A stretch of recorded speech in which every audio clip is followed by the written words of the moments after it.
진짜 핵잠이 인류 최악의 무기인 이유 논리적으로 쉽게 알려줌. 핵무기 잠수함이 최종 병기인 이유는 요즘 핵잠은 핵미사일을 보통 10발 이상 쏠 수 있음. 그리고 요즘은 다탄두 미사일이라고 해서 핵미사일 한 발에 여러 개의 핵탄두가 산탄총처럼 나감. 그러니까 보통 핵잠수함 한 대가 핵폭탄 100발을 쏜다고 보면 돼. 거기다가 요즘은 핵 한 발 한 발이 일본에 떨어졌던 핵폭탄보다 훨씬 강력함. 2차 세계대전 때 일본이 최초로 개발된 핵폭탄 2발에 곱창나고 무조건 항복한 걸 보면 현대의 핵 100발이 얼마나 무시무시한지 감이 올 것임. 그런데 일반 재래식 디젤 엔진 잠수함은 핵탄두를 장착해도 한계가 있음. 한 번 잠수하면 일반적으로 길어도 2에서 3주가 지나면 물 밖으로 나와야 함. 그리고 핵추진 잠수함에 비해 소음도 훨씬 커서 적에게 탐지도 잘 됨. 그래서 재래식 잠수함은 3주 동안 갈 수 있는 작전 반경을 전부 감시하면 잡아낼 수 있음. 그런데 핵추진 잠수함이라면 이야기가 달라짐. 핵추진 잠수함은 이론상 조종사들이 버틸 수만 있다면 몇 년 동안이고 잠수할 수 있음. 그리고 소리도 엄청 조용해서 맘먹고 숨으면 탐지도 안 됨.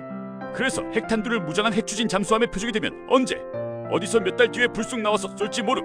지구 반대편으로 돌아가서 쏠지, 북극으로 돌아 나와서 쏠지, 아프리카를 돌고 와서 쏠지 예측이 안 되는 거임.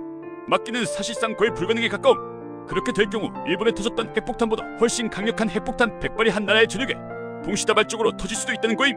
그러면 그 나라의 본토 전체가 그야말로 핵폭탄이 터진 거대한 자국들과 지독한 방사능으로 오염된 죽음의 땅이 될 것임. 그 영향으로 지구에 큰 후유증도 올 수 있음.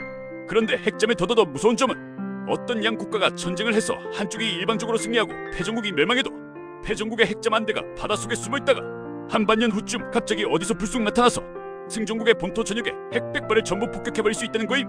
이렇게 핵잠 한 대만으로 사실상 한 방에 끝나버려서 핵잠이 인류 최악의 무기이자 최고의 비대칭 전력으로 칭해지는 거임. 근데 아이러니하게도 핵잠이 지금 세계 균형의 수호자 역할을 하고 있음.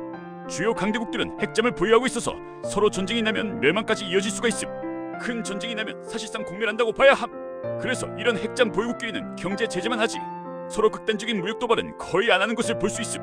그래서 핵잠은 최고의 전쟁 억지력을 가진 최종 병기임. 그래서 이번 우리나라의 핵추진 잠수함 건조가 엄청난 의미가 있음. 핵추진 잠수함만으로도 큰 의미가 있지만 최종 병기 핵무기를 탑재한 핵추진 잠수함의 반이 완성된 거임. 그리고 이번에 우라늄 재처리를 허용해달라고 잼통이 탁한테 아니지 트럼프에게 요청했음. 우라늄을 재처리하면 플루토늄이 됨. 플루토늄이 바로 핵폭탄의 화약이고 플루토늄을 연쇄 분열시키면 핵폭탄이 터지는 것임. 우리나라가 우라늄 재처리를 허용받아서 플루토늄을 그냥 보유할 수만 있어도 우리나라의 원자력 기술력은 세계 최고 수준이기 때문에 정말 유사시에는 보유 중인 플루토늄을 순식간에 핵미사일로 만들어서 핵추진 잠수함에 탑재하고 그렇게 완성된 진정한 핵잠이 바닷속에 숨어서 적의 숨통을 노릴 수 있음. 이런 일이 절대 일어나서는 안 되지만 만약 이럴 경우 어떤 나라도 우리나라와 전면전만큼은 피하려고 할 것임. 더 재밌는 거 많이 가져올 테니 댓글로 의견 많이 남겨주고 구독과 좋아요 부탁함.